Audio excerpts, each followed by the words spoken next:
Alors, j'ai reçu un enseignement en anglais en France, mais par rapport à la Suède, c'est extrêmement différent. La Suède, vous avez des films qui ne sont pas doublés en suédois, mais doublés en anglais avec des sous-titres suédois.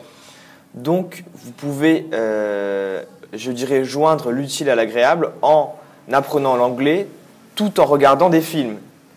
Mais en France, ce n'est pas la même chose.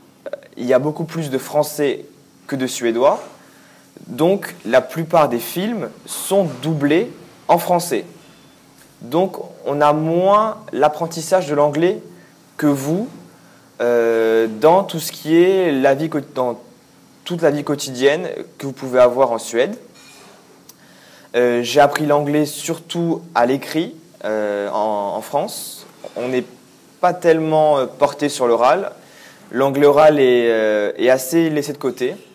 Donc souvent les Français préfèrent partir à l'étranger, en Angleterre ou en Amérique, pour justement améliorer l'anglais que l'école ne pourrait pas améliorer. C'est l'anglais oral essentiellement.